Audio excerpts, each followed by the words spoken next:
Kita, saya pakai ini. Sinerga. Masih lanjut juga belajar.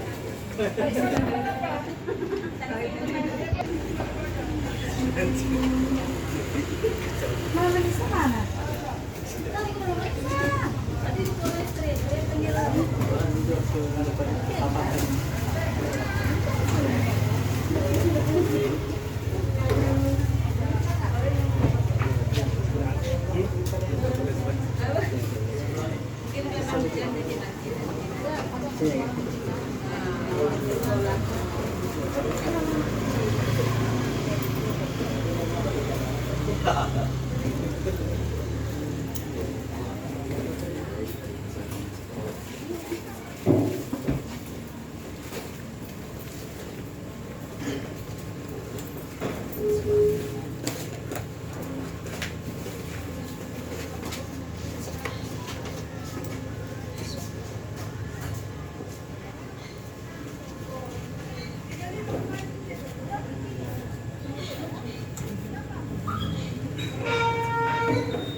Sedikit aja menyampaikan terkait tadi sudah disinggung sama Pak Kakak terkait tanah yang belum bersertifikat, Mbak bisa tolong ditampilkan di sini kan di ujung sana adakah yang hadir yang belum bersertifikat yang di ujung kanan ada nggak?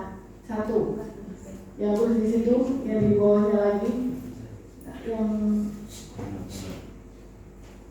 sebelahnya Paliha Badawi ini ada Sebelahnya yang Pirsa. Ibu ya. Bukan di sebelahnya Ini. sebelahnya Sebelahnya nih. nah itu kotak 1, 2 kanan terus yang di bawah Yang kanan sini bukan. ya belum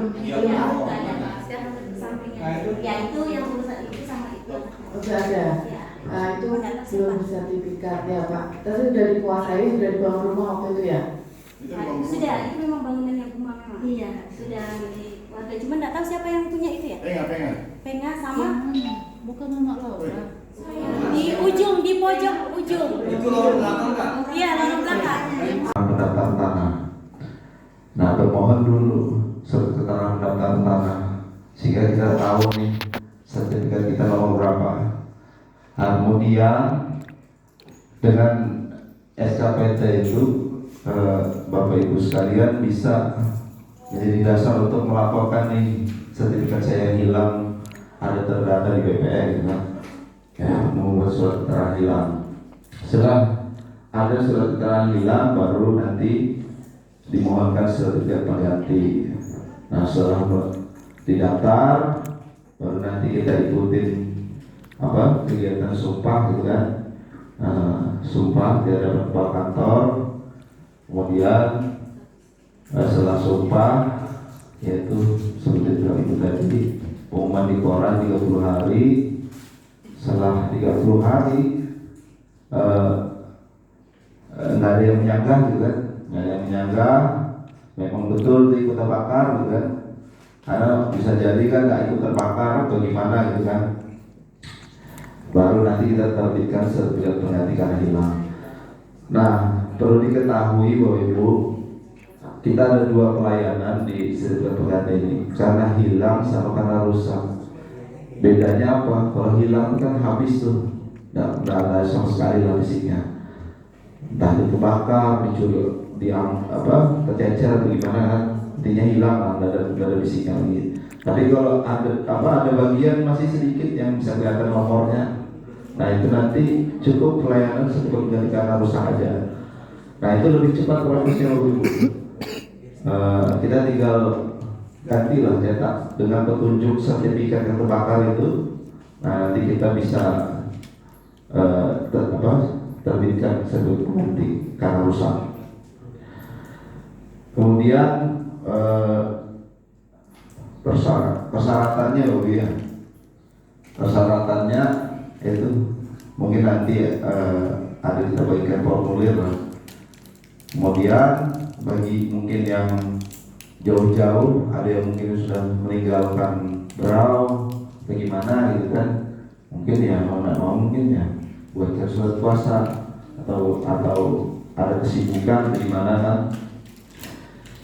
Cuma saran saya sih lebih baik ini kan karena banyak nih yang situasi terbakar itu kan, jadi ya tidak seperti kan itu Pak Modong kan harus dijelaskan lebih dulu gitu kan, sehingga mungkin bisa ngabarin nih kayak gini loh caranya gitu kan. Nah, tapi kalau saran saya yang belum nih yang tertinggal nih mungkin ikut ini Pak, saran dikatakan ke pemerintah kampung misalnya siapakah yang bisa tolong. Nah nanti masing-masing buat surat puasa gitu kan, kalau bisa ke orang yang sama gitu kan, nanti dia membantu menguruskan. Nah selanjutnya kalau sudah surat puasa fotokopi KTP gitu kan, yang punya tanah, kemudian KTP yang terima kuasa gitu kan.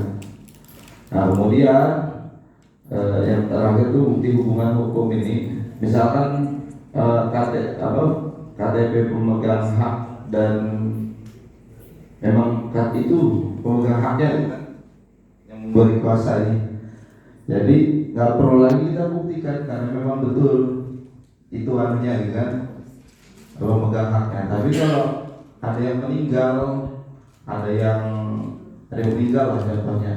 Nah itu untuk membuktikan hubungan hukumnya tentunya ada surat keterangan ahli waris yang tadi yang di sebagai syariat, surat keterangan kematian, ya. Surat kematian menunjukkan memang benar meninggal, kan. Kemudian surat keterangan ahli waris, ya siapa-siapa nih ahli warisnya, gitu kan. Baru nanti ada penunjukan kuasa, misalnya ahli warisnya lebih dari satu. Nah itu yang nanti yang berhak untuk memohon atau memberi kuasa lagi ke orang lain. Nah mungkin setelah tadi kan udah SKPT, surat keterangan hilang dari polisi, gitu, baru masuk ke hilang. Nah setelah hilang, kurang lebih tadi formulir yang diisi lengkap, surat kuasa, kemudian KTP. Kemudian kalau ada badan hukum ya dilampirkan akta pendirian dan pengesahannya. Kemudian apabila masih ada fotokopinya ya boleh dilampirkan, kalau tidak ada ya itu tadi nanti kita bantu untuk nomor sertifikatnya. Kemudian surat pernyataan di bawah sumpah itu yang nanti setelah kita sumpah baru nanti ada surat pernyataan itu. Kemudian surat keterangan kehilangan dari kepolisian. Nah itu mungkin ini nanti bisa kita serahkan ke kampung lah untuk syarat-syaratnya ini dan alur-alurnya itu mungkin seandainya ingin banyak berkoordinasi mungkin nanti ya sama saya lah, karena memang saya yang melayani kegiatan sertifikat pengganti karena hilang ini. Mungkin itu apabila masih ada yang ingin dipertanyakan mungkin kami persir. Oke besar. Oh ya. Kalau maunya ini kegiatan konsolidasi tanah di Kampung Pekarcukur ini alhamdulillah terima kasih kepada kantor pertanahan Berau ya yang sudah kembali mengajak PLN untuk ikut serta dalam kegiatan ini setelah rapat yang tanggal 6 September kemarin. Nah terkait PLN dapat kami jelaskan setelah kami juga sempat cek ke lokasi, itu aset PLN yang terdampak itu hanya di namanya SR atau sambungan rumah, mirip biasa istilahnya sama PDAM ya. Tapi ini yang kabel SR sama KWH meter yang nempel di rumah bapak ibu sekalian. Nah itu aja yang terdampak. Sedangkan untuk yang listrik, kabel SUDM-nya dan kabel TR-nya yang berpilih-pilih itu dalam kegiatan ini tidak terdampak. Kemudian nanti untuk proses pemasangan kembali, nah, mungkin kita jadikan satu pintu aja untuk kolek datanya, karena yang penting kalau untuk ke PLN itu Bapak Ibu masih hafal ID pelanggan atau nomor meter dan kumpulkan nama atau fotokopi KTP lah. Nah, nomor meteran itu atas nama siapa? Kalau memang atas nama sendiri kan berarti kalau ngisi telepon itu kan namanya ya, misalkan nama saya Salim, ya di meteran itu namanya Salim. Tapi ada juga yang beli rumahnya orang, jadi meterannya masih nama orang yang lama. Nah itu tidak apa-apa juga. Yang penting nanti dikumpulkan secara bersama-sama, apakah lewat sekalian aja dari kantor pertanahan ketika ngolek data-data itu sekalian jadikan satu, biar satu pintu itu Bapak Ibu ya, KTP atau nama pemilik rumah yang tercantum di meteran sama ID pelanggan.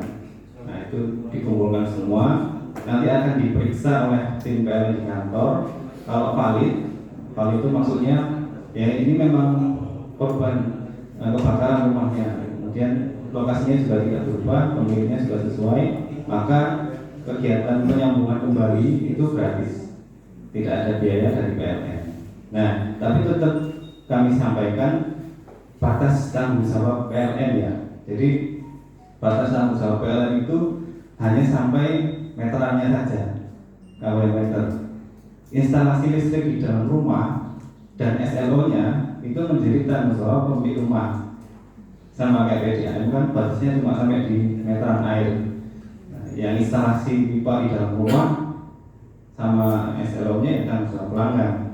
Jadi setelah meteran mungkin nanti akan muncul biaya karena SLO dan bikin instalasi di dalam rumah itu di luar tanggung jawabnya PLN.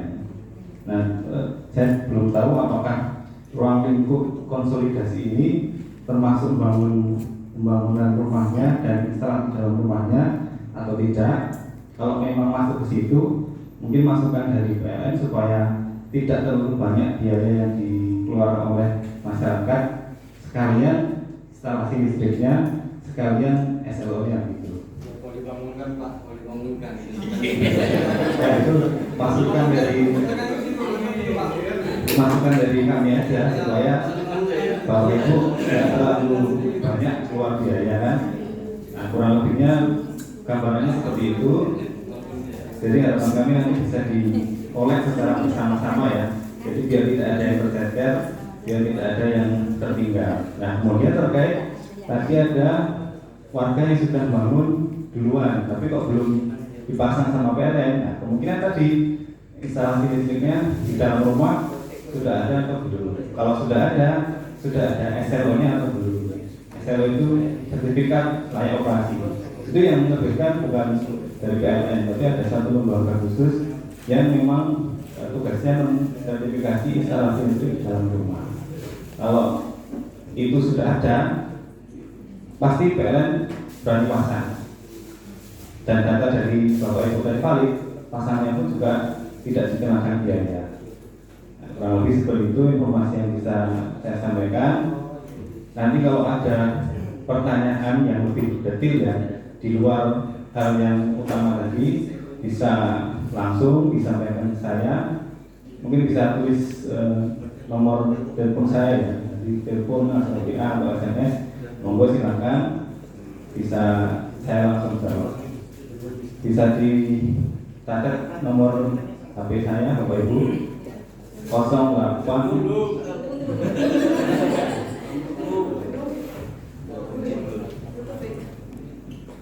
sudah belum?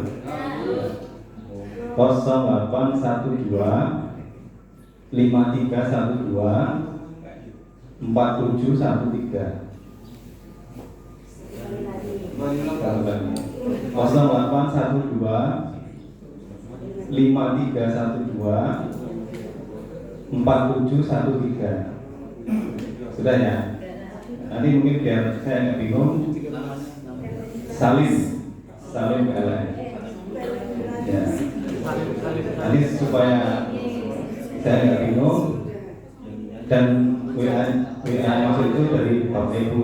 Ini bisa dikasih kunci kali. Nama Pak Joko, Lampung, Bukan Bukur, RT Bapak. Jadi saya bisa langsung connect gitu ya. Terima kasih. Kurang lebihnya mohon maaf. Assalamualaikum warahmatullahi wabarakatuh. Baik, terima kasih Bapak Salim dari PLN atas informasinya. Sebelumnya dikelola oleh karena memang jaringan kami itu belum mencakup sampai layanan ke sini Pak. Namun kedepannya tadi seperti yang disampaikan Pak Kakak tadi, sudah ada proyek dari dinas terkait PPR untuk spam pembangunan di Kampung Bukatkur ini. Nah itu mungkin nanti insya Allah dapat melayani mungkin kurang lebih mungkin sekitar 500 kakak di kampung ini. Nah kedepannya nanti kami juga akan berkoordinasi dengan aparat kampung terkait baik itu dari segi pelatihan, pengelolaan air bersihnya, operatornya, dan juga sampai hingga ke penyambungan sambungan rumahnya. Nah untuk di tahun ini tadi juga mungkin Pak Kakak menyampaikan ada sekitar 20 SR dulu Pak untuk disambungkan ke titik-titik di eksplorer tersebut. Nanti juga kami akan terus ini Pak usulkan ke dinas terkait bagaimana ininya ke depannya agar secepatnya mungkin bisa difasilitasi. Mungkin itu Pak yang dapat kami sampaikan. Nanti mungkin dari teman-teman Bapak Ibu ada yang kita nanti persilakan. Terima kasih. BPHTB terutama biaya perolehan hak atas tanah dan bangunan gitu kan. Nah itu kewajiban dari Bapak Ibu sekalian tuh. Nah selama ini kita beri kompensasi lah, kita serahkan dulu nih, tapi BPHTB-nya terutama. Nah ini mumpung karena ini ada program dari pemerintah kabupaten kan, pada salah dari bulan 9 apa bulan 8 kan, bulan 9 sampai bulan 12. Nah BPHTB untuk PTSL digratiskan. Nah segera Bapak Ibu ngurus pokoknya. Jadi kesempatan ini yang tadinya bayar jadi gratis semuanya. Mungkin itu, tapi informasi tambahannya mungkin saya serahkan ke Bu Rani. Untuk BPHTB itu bisa dilihat di poster-poster itu ya Bapak Ibu, itu ada pemilihan sampai Desember. Nah jadi mumpung ini masih digratiskan sama Bapenda, mungkin Bapak Ibu bisa langsung ke Bapenda agar mumpung momen ini ya, jadi digratiskan untuk yang program PTSL ini BPHTB gratis gitu. Mungkin bisa segera aja ke Bapenda membawa sertifikatnya, biar nanti setelah dari Bapenda baru ke BPN lagi, nanti stempel BPHTB terutangnya bisa hapus gitu. Mungkin itu aja tambahannya. Dari Pak Agus di istana mungkin ada masukan Pak atau ada yang perlu disampaikan? Oh, enggak ada. Dari PU Pak mungkin ada yang perlu disampaikan Pak mumpung di sini Pak. Nah, silakan. Assalamualaikum warahmatullahi wabarakatuh. Saya hormati Kepala Kampung, peserta rapat terkait dengan konsolidasi tanah ini. Sebenarnya kami dari Dinas PUPR juga ikut mendukung dari BPN, terus Dinas Pertanahan ataupun PLN atau PHN. Kami melihat terkait dengan bencana, saya anggap ini sebagai bencana walaupun bukan lingkup luas, terlalu luas. Kami dari Dinas PUPR siap membantu dalam hal untuk pembangunan terkait satu drainase ada di Dinas PU itu bidang SDA sumber daya air. Terus untuk bidang pembangunan jalan kampung itu juga nanti bisa diusahakan dengan cara permohonan ke dinas kami, itu secara kolektif bisa disampaikan oleh kepala kampung Bukan Bukur. Nah dari situ untuk terkait dengan saya lihat dari lokasi bencana ini ataupun kebakaran ini mungkin memang perlu dibangun lagi jalan alternatif untuk keluar dari daerah yang kita lihat di depan. ada kemungkinan mungkin kalau memang disetujui oleh masyarakat maupun kepala kampung, betul bisa diberikan akses jalan baru untuk evakuasi, karena saya dilihat di sini evakuasinya juga minim sekali. Ya memang ini kan terbentuk kampung ini kan memang sudah dari pada zaman perusahaan ya. Mungkin perusahaan juga belum terlalu juga mengindahkan terkait dengan kebencanaan efektif lokasi dalam hal perencanaan. Mungkin nanti bisa dikoordinasikan dengan kami yang dinas PUPR dari dinas pertanahan, terus dari BPN juga terkait hal itu. Untuk terkait permohonan untuk bantuan pembangunan baru bisa nanti bisa di bidang pembangunan jalan dan jembatan Pak, itu kami juga nanti bisa membantu kita anggarkan berdasarkan masukan dari kepala kampung. Itu aja Bu sementara. Mungkin masukan-masukan dari masyarakat juga kita butuhkan karena kita juga bekerja di sini untuk masyarakat. Jadi dalam arti kalau tidak ada masyarakat yang meminta, otomatis kami juga tidak akan tahu apa kebutuhan masyarakat. Itu dia. Jadi dari masyarakat semuanya kalau memang ada kebutuhan dalam hal infrastruktur itu bisa disampaikan kepada kepala kampung, nanti disampaikan kepala desa atau kepala kampung, nanti bisa diusulkan ke pemerintah daerah. Di dalam hal ini dinas PUPR. Itu aja Bu masukannya dari dinas PU, nanti bisa koordinasi lebih lanjut, bisa bersurat ataupun bisa datang ke kantor. Itu aja. Terima kasih. Selamat siang. Assalamualaikum warahmatullahi wabarakatuh. Itu Bu, jadi memang pemberian hak itu kan ada beberapa jenis hak ya. Ada hak milik, ada hak guna bangunan, ada hak pakai perorangan, ada hak pakai pemerintah, ada macam-macam lah. Jadi itu memang pertama yang paling utama itu adalah usulan dari panitia adjudikasi gitu, atau keputusan dari panitia pemeriksaan tanah. Nah itu keputusan maksudnya usulan itu dulu lah. Nah usulan itu biasanya pertimbangannya itu berdasarkan pemanfaatan penggunaan pemanfaatan berdasarkan kawasan, kemudian subjeknya, siapa subjeknya juga mungkin kurang lebih itu. Jadi apa yang sudah terjadi, apa yang sudah menjadi surat keputusan bahkan sampai menjadi sertifikat ya, seperti itulah yang bisa Bapak Ibu miliki. Mungkin itu kurang lebih lah singkatnya. Itu apa?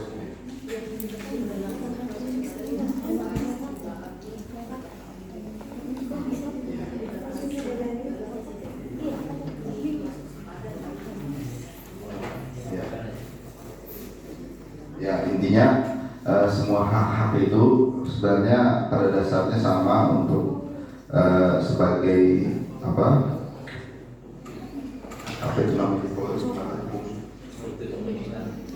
ya bukti kepemilikan lah, kepemilikan, pokoknya kepastian hukum itu ya itu tanah ibu gitu kan, tanah bapak. Nah untuk bukti kemanapun itu bisa dipakai kan, kemudian untuk diagunkan bisa juga sama gitu kan. Apalagi untuk syarat-syarat apa gitu kan bisa pokoknya diakui lah sama negara. Cuma bedanya itu aja, hak milik itu tidak ada jangka waktu, kalau hak pakai jangka waktu. Jangka waktunya nggak sebentar, biasanya 20 tahun. Mungkin itu. Dia dekat dengan sungai ya Bapak Ibu, jadi kawasannya ini masuk sempadan sungai sehingga pemberian haknya berupa hak pakai. Hak pakai itu hak berjangka itu 20 tahun. Itu sama ya seperti yang sudah dijelaskan sama Pak Taufik tadi. hak pakai ini juga bisa diagunkan di bank atau di pegadaian, hanya jangka waktunya sesuai dengan masa berlakunya. Jadi hak pakai dan hak milik ini sama-sama berkekuatan hukum, itu juga sama gitu. Mungkin itu aja penjelasan dari kami. Kurang lebihnya mohon maaf. Mungkin sudah ya Pak ya kita. Oh ya, kuesioner sambil mengisi, mungkin nanti ada beberapa yang belum sempat kami data. Untuk kuesioner kami titipkan ke Pak RT ya Pak ya. Nanti kita Bapak Ibu akan menerima kuesioner, nanti diisi semampunya. Nanti kalau misalnya ada yang belum terisi, nanti kita koordinasikan lagi dengan Pak RT. Gitu. Oh iya, formnya kami bagikan. Jadi nanti kita bagikan formnya, nanti bisa sambil diisi. Kalau sudah selesai diisi, nanti bisa diserahkan ke Pak RT. Nanti kami akan ngambil di Pak RT. Mungkin itu saja dari kami. Terima kasih banyak atas waktunya menyempatkan hadir di acara pada pagi hari ini sampai siang ya, sampai siang. Mungkin itu saja dari kami. Assalamualaikum warahmatullahi wabarakatuh.